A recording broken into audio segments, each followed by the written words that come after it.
All right, let's dive into a topic that's everywhere these days, something that's both incredibly exciting and, let's be honest, a little bit intimidating. Artificial intelligence. It's promising to totally reshape our world, but what is actually going on inside that artificial mind? Let's peel back the layers and see what we can find. First things first, AI isn't some far-off sci-fi concept anymore.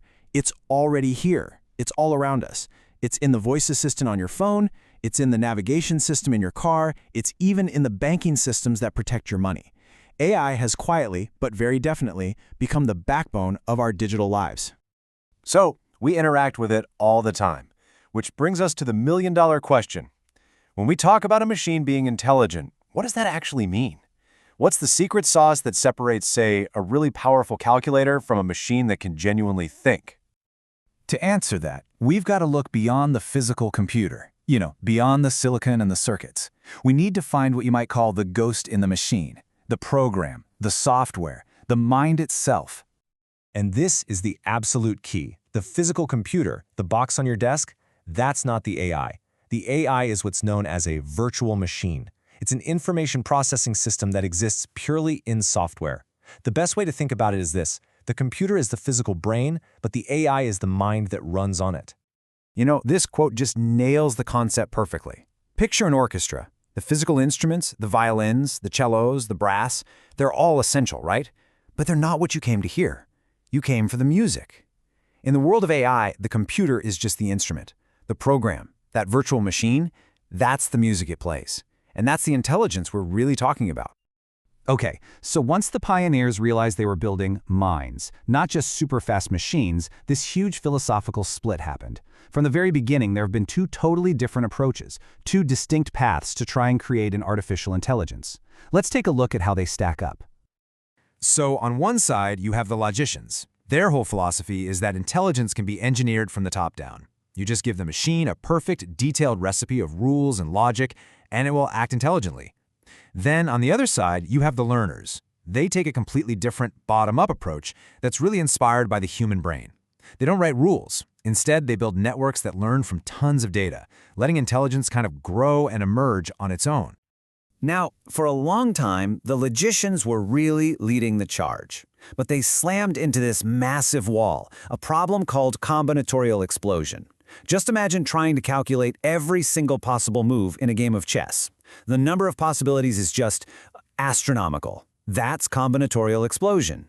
And to get around it, they needed a strategy guide, a way to tame that insane complexity.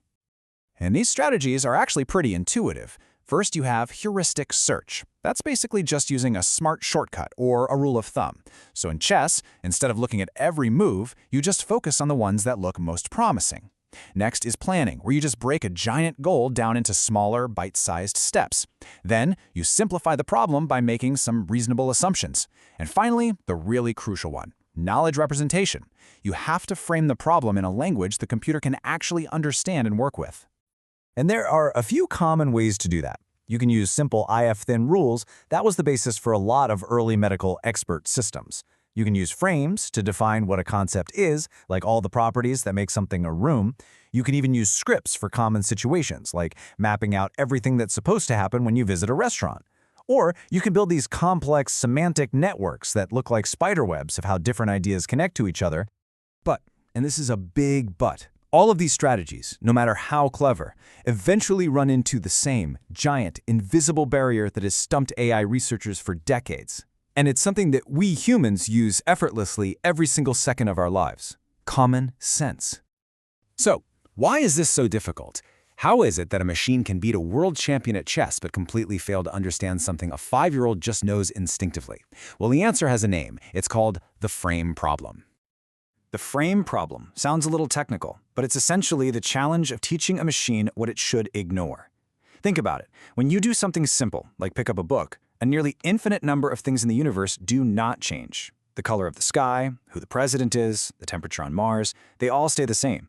We know this without thinking, but a machine has to be explicitly taught what's relevant and what's not in any given situation. And that's a monumental task. And this is a perfect way to picture it. You can program an AI with a simple rule. Use the box to reach the banana. Easy, right? But that rule doesn't come with a universe of common sense. The AI has no built-in understanding that a box made of ice is a terrible choice, or that a box full of holes won't support its weight, or that a box nailed to the floor can't be moved. This right here is the heart of the common sense challenge. Okay, so if common sense is this huge barrier, how does AI handle things that seem so uniquely human, like language and creativity? Let's dig into that next. When it comes to language, the successes are honestly pretty amazing. We're talking about natural language processing, or NLP. This is the tech that gives us everything from real-time translation tools to systems like Siri that can answer factual questions. At their core, these systems are just incredibly powerful pattern matchers, sifting through unbelievable amounts of text and sound data. But here's the catch. It's all just pattern matching. It's not real, genuine understanding. Because these systems lack that human sense of relevance. There's that frame problem again. They can sometimes produce results that are grammatically perfect, but just logically bizarre. So what about creativity? Can an AI actually be creative? Well, we can break down its creativity into three main types. The first is combinatorial, which is all about mixing familiar ideas together in new ways. The second is exploratory, where an AI generates new things but stays within an existing style, like composing a new piece of music that sounds just like Bach. And finally, there's transformational creativity, which is the wild one, where the AI actually breaks the rules to invent a completely new style. So, what's the big takeaway here? In our quest to build an artificial mind, we've been forced to confront the deepest questions about our own intelligence. It turns out that the things we find really hard, like complex math and logic, are a piece of cake for machines. And the things that are completely effortless for us, common sense, knowing what's relevant, those are the absolute holy grail for AI. Maybe, just maybe, the real point of building an artificial mind isn't just to create a perfect machine, but to finally understand ourselves. Thanks for tuning in.